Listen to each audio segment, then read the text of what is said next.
Alors, les 5 grands axes de la politique RSE du groupe Korian ont été définis en 2019 après avoir écouté nos parties prenantes.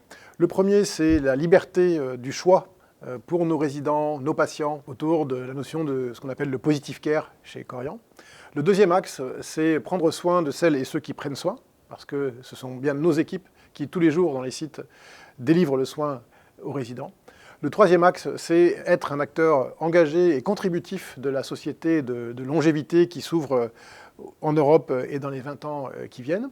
Le quatrième axe, c'est d'être un acteur engagé localement, notamment sous l'angle des achats locaux, de l'implantation locale, de la redistribution locale de nos sites. Et le dernier axe, c'est l'axe environnemental, car avec 890 sites en Europe, nous devons réduire notre empreinte carbone partout où nous nous trouvons.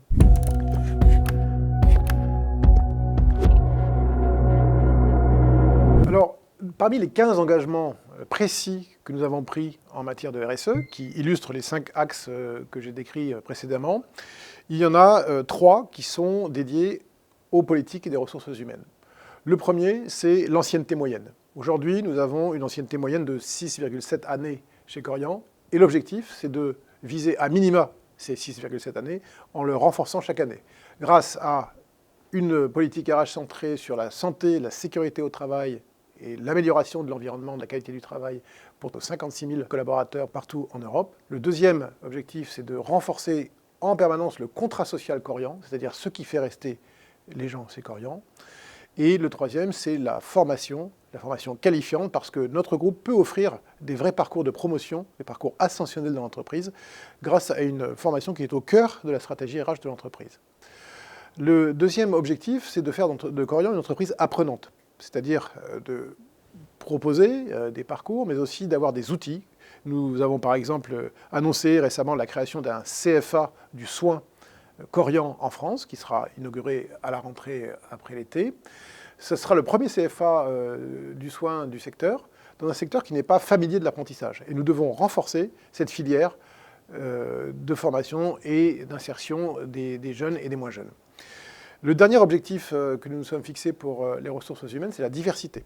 Nous sommes une entreprise très majoritairement féminine, 82% de femmes, 46% dans le top management, 25% dans le COMEX. L'idée ici, c'est de viser au moins 50% de femmes dans le top management, et bien sûr, c'est le haut de la pyramide. Ceci veut dire que les politiques RH de promotion, d'identification des talents, de développement des talents féminins concourent et conduisent à renforcer les femmes dans le top management de l'entreprise.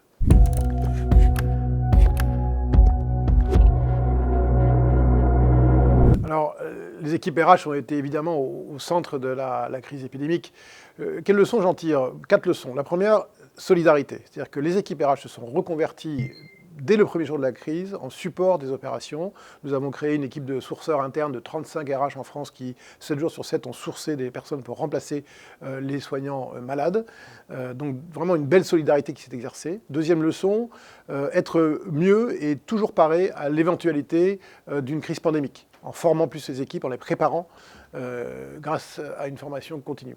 Troisième leçon, dialogue social. Pendant cette période, nous avons renforcé considérablement le dialogue social avec 2 comités socio-économiques centraux par semaine pour mieux faire remonter les attentes des salariés et les préoccupations notamment relatives à la protection individuelle. Et puis dernière leçon, c'est travailler autrement, c'est-à-dire que tous les salariés du siège, les 500 personnes du siège en France ont été en télétravail. Et là, il faut écouter et en tirer les conséquences autour d'un accord que nous sommes en train de travailler sur le télétravail et l'adaptation des façons de travailler ensemble à la suite du Covid.